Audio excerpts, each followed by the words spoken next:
scored the 4 goals, what was happening that was enabling you to generate the way you did there? I think we utilized our speed and our physicality. I thought we were able to be physical down low. I thought we were able to skate with some speed through the neutral zone. And I thought that we were really committed to getting to the net front again. We had those first couple of goals, you know, they're really good screen goals, and Faxaline was dominant tonight.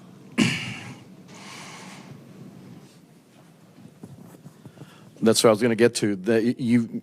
You've talked so much about the good play they give you in all the little areas, but the way they've been providing offense here lately, is that just a reward for their hard work?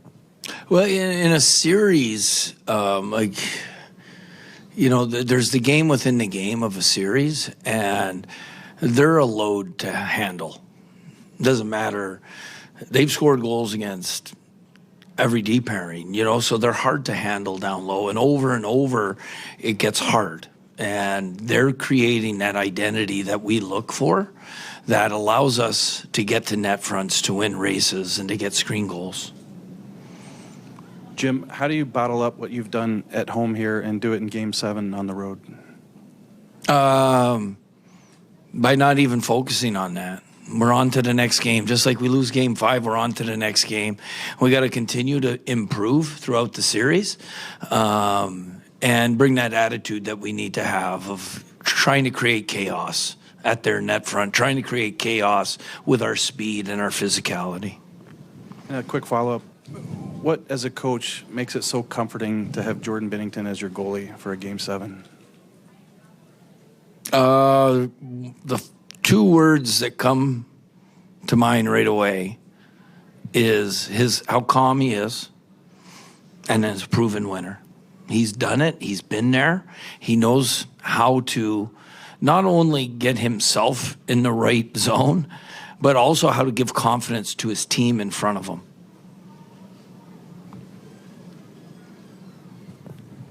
The significance of the Broberg goal. Winnipeg came out and maybe had a little bit better of it early on, and then you get that goal to go ahead. How important was that? It was really important. I thought it was a great play by Falk to drive wide, and that's that speed we're talking about. And then we had people drive through, and we're able to go low to high and pound that puck.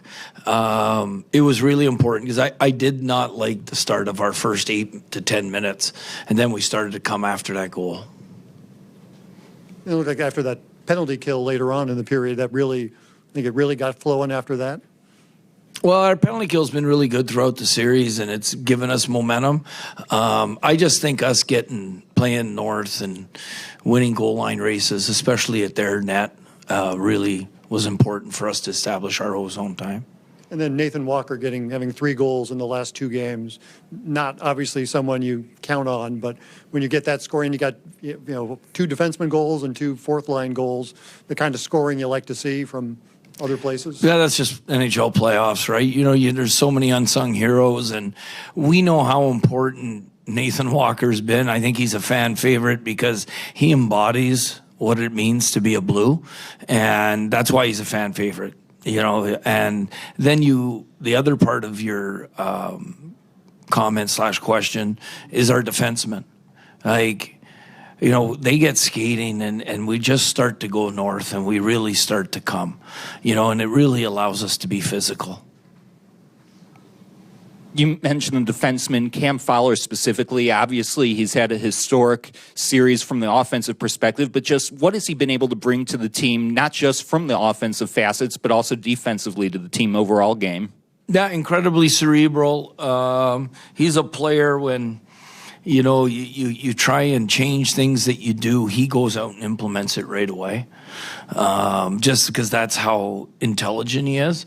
And it's really underrated how competitive he is. Did not know that when you coach against him, but once you get him in your own locker room and you get to see the eyes and you see the intensity in his eyes and you couple that with the calmness and poise to make the plays he makes at both ends of the ice, it's pretty impressive.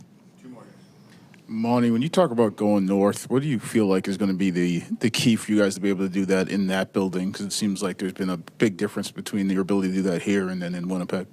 It's about season and opportunity for us. You're in Game 7 of playoffs.